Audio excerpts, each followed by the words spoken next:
వైద్యరత్న బోధనంద గురూజీ, గొరగన్మూడి గ్రామస్తులు. ఆయన వైద్య రంగంలోనే కాదు, ఆధ్యాత్మిక కార్యక్రమాలు నిర్వహిస్తూ ప్రజల్ని, హిందూ బంధువులందరినీ చైతన్యవంతులు చేస్తూ అనేక కార్యక్రమాలను నిర్వహిస్తున్నటువంటి వ్యక్తికి గ్రామ ప్రజల తరఫున ప్రత్యేకమైన ధన్యవాదాలు తెలియజేస్తున్నాం. తదుపరి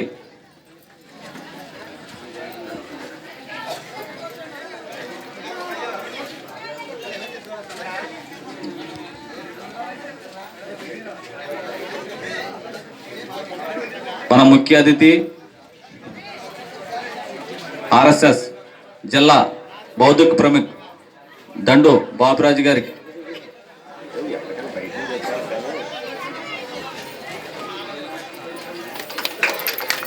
దండు బాపురాజు గారు వృత్తిరీత్యా ప్రభుత్వ ఉపాధ్యాయులు. ఈయన ప్రజల్ని చైతన్యవంతులు చేస్తూ అనేక కార్యక్రమాలు నిర్వహిస్తూ ఎన్నో అవార్డులు పొందినటువంటి వ్యక్తి ఈయన. వీరికి మన రామాలయ గ్రామ పెద్దలు సన్మానం చేస్తున్నారు. గ్రామ పెద్దల తరపు అందరూ గ్రామ ప్రజల తరపున వారందరికీ కూడా ప్రత్యేకమైనటువంటి ధన్యవాదాలు. తదుపరి మహిళా వక్త శ్రీమతి హేమలక్ష్మి గారిని గ్రామ పెద్దలు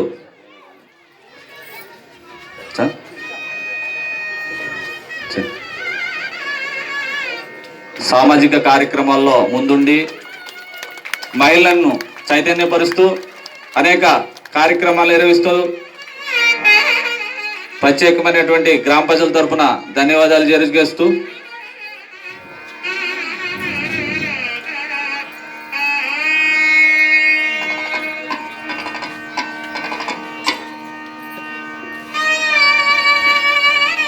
తదుపరి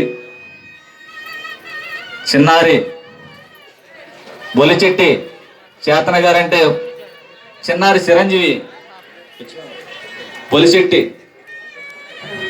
తల్లిదండ్రులు కూడా వేదిక మీదకి రావాల్సిందిగా కోరుతున్నాం. చిన్న వయసులోనే ఈ రకంగా తీర్చిదిద్దినటువంటి తల్లిదండ్రులకు కూడా ప్రత్యేకమైనటువంటి సన్మాన కార్యక్రమం.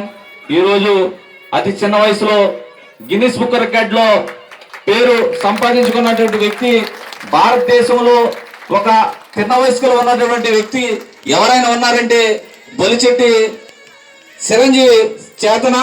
తల్లిదండ్రుల యొక్క కృషితో ఈరోజు మన ఆంధ్రప్రదేశ్ నుంచి పశ్చిమ గోదావరి జిల్లా మన భీమవరం మండలం నుంచి ఉన్నారంటే అమ్మాయికి అందరూ కూడా ఆశీస్సులు అందించాలి. మన కరతాళ ధ్వనులతో తల్లిదండ్రులు కూడా ప్రోత్సహిస్తున్నటువంటి వారికి కూడా ప్రత్యేకమైన ధన్యవాదాలు. ప్రజల తరఫున, గ్రామ ప్రజల తరఫున, రామాలయ కమిటీ సభ్యులందరూ కూడా సన్మానం ఆవిడకి ఆశీస్సులు అందజేయవలసిందిగా కోరుతున్నాం. తల్లిదండ్రులకు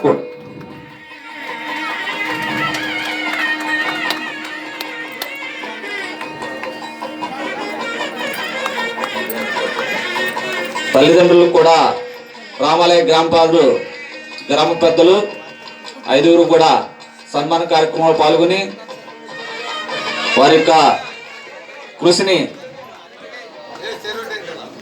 ఈ రకంగా తీర్చిదిద్దినటువంటి చిన్నారి తల్లిదండ్రులని అభినందిస్తూ వారికి గ్రామ ప్రజల తరఫున